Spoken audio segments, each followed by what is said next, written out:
La consolidación del capitalismo surge de manera inicial en la transición del mundo feudal al mundo industrial, siendo las industrias un modelo incipiente o inicial del capitalismo. Uno de los primeros países donde se dio lugar a esto fue en Inglaterra, en donde las ciudades se tornaron como centros poblados industriales. A pesar de que a los alrededores aún existían feudos, estos fueron perdiendo trabajadores debido a la migración hacia estos centros poblados, ya que aspiraban a encontrar mejores trabajos con mejor remuneración y en mejores condiciones. Las industrias surgen a raíz de las nuevas ideas que tuvo la sociedad aproximadamente en el año de 1776, en donde se empiezan a someter a sus productos, que de alguna manera se puede decir que eran elaborados en forma artesanal, a distintos procesos con la ayuda de lo que fue la implementación de la maquinaria, para así darles valor agregado. De aquí nace el llamado mundo mercantil, por ende también los comerciantes, donde se producen productos, los cuales, ya sean bienes o servicios, empiezan a ser comercializados, produciéndose este intercambio de manera necesaria, debido a que nadie puede vivir del producto de su propio trabajo, lo cual quiere decir que los productos que se realizaban no eran suficientes para satisfacer las propias necesidades de quienes los producían. Este mencionado intercambio se da valiéndose de lo que Adam Smith llama la teoría del valor, que significa dar valor a los productos, siendo este equivalente a las horas de trabajo y esfuerzo consumido en su elaboración. También surge la división del trabajo. Cabe recalcar que en estas épocas otros países y regiones se mantenían en el sistema feudal. Mientras tanto, con lo que respecta a España y Portugal, se dedicaban a explotar sus colonias americanas y africanas, en donde comercializaban esclavos desde África hacia América, debido a la disminución de pueblos indígenas. Con lo que fue la Revolución Industrial, tuvo como consecuencia la transformación de la sociedad estamental en una sociedad de clases. Las desigualdades de fortuna y oportunidades diferencian a dos clases sociales, que son la burguesía y el proletariado. La burguesía era propietaria de fábricas, maquinarias, es decir, del capital. De aquí nace el término capitalismo o capitalista, que es por la acumulación de este. Esta burguesía también era propietaria de bancos, transporte, entre otros bienes.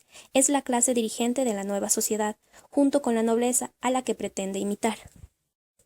Durante el siglo XIX, la burguesía fue el grupo social que más beneficios obtuvo de los cambios producidos por la Revolución Industrial. Los burgueses no solo se enriquecieron, sino que su poder e influencia sobre el resto de la sociedad se volvió muy fuerte. Mientras más dinero poseían, más riqueza podían invertir en el desarrollo de las fábricas. Como eran dueños a su vez de estas, el aumento de comercio hacía que su riqueza estuviera siempre en aumento. Mientras que en los siglos anteriores la cultura de los nobles imponía, a partir del siglo XIX las costumbres de la burguesía empiezan a tener cada vez más importancia.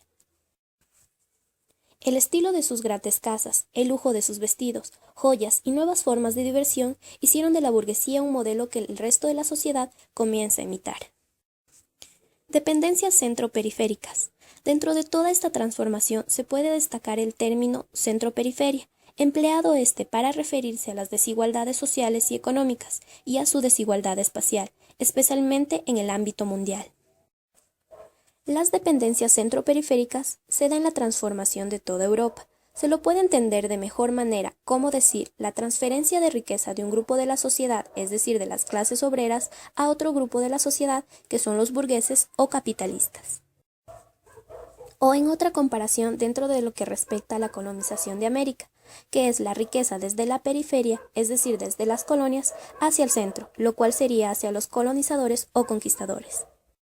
El fruto de la humanidad, de las economías ubicadas en la periferia y la industrialización de las mismas, es el único modo de convertirse en una sociedad desarrollada. La semiperiferia se refiere a la interacción de los límites de una población con el inicio de otra, es decir, pequeñas poblaciones que con el paso del tiempo se convierten en una nueva ciudad. Este cambio empezó a efectuarse en la agricultura de Inglaterra, de ahí se expande a Estados Unidos y después a todo el mundo. En conclusión, la consolidación del capitalismo es un modo de producción que actúa con la lógica ciega de la acumulación. La tribalidad centro-periferia es un modelo o estatus de organización territorial de ciertos sistemas económicos y políticos que se identifican con la escuela desarrollista o estructuralista. Son el espíritu de la empresa y la laboriosidad de un pueblo libre y culto, entregado al ejercicio sin restricciones de sus capacidades en el empleo de un capital, llevando hasta el máximo el principio de la división de trabajo, apelando a todos los recursos de la investigación científica y de la innovación técnica. Gracias a las aportaciones de la maquinaria, la gente está mejor alimentada, mejor vestida, mejor alojadas y acomodados en una determinada cantidad de trabajo. Todo esto se resume entre los años de 1789 a 1848.